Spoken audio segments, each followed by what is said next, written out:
Alas. Nagkaroon ng maagang responsibilidad, maagang namulat sa realidad na ang buhay ay hindi madali, lalo na kapag ito'y iyong minadali. Pinag-aral at inaruga tayo ng ating ina't ama. Nangarap na balang araw ay iaahon sila, ngunit ng maligaw ang landas. Mas pinili mong magkaroon ng di magandang wakas.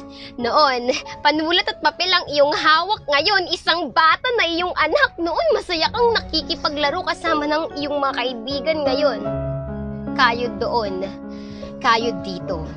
Ang sakit, no? Nakakapangsisi.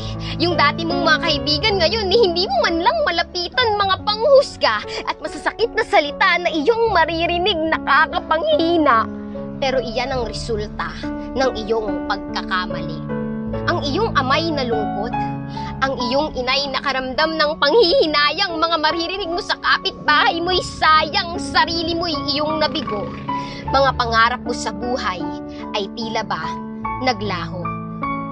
Nakasama mo siya sa sarap at saya, iniwan ka naman ngayong nag-iisa, tinakbuhan ng pagiging ama, ginawa kang ina ng napakabata.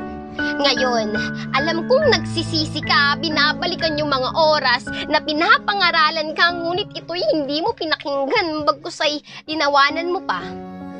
Patawad, yan ang laging lumalabas sa iyong bibig, ma. Patawad, ako'y nagkamali, ngunit masisisi mo ba sila kung hindi ka mapatawad ng ganong kadali?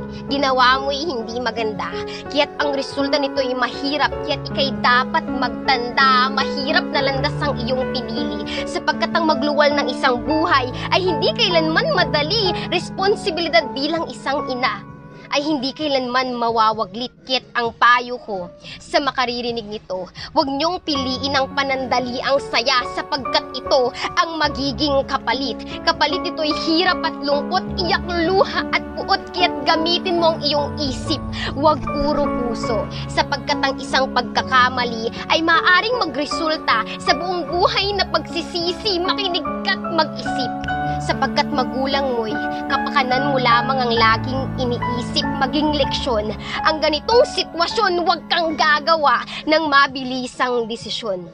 Huwag mong ibibigay agad ang iyong alas. Tandaan mong walang buhay na malas. Tayo ang gumagawa ng ating kalalabasan. Tayo ang pumipili ng tatahaking landas.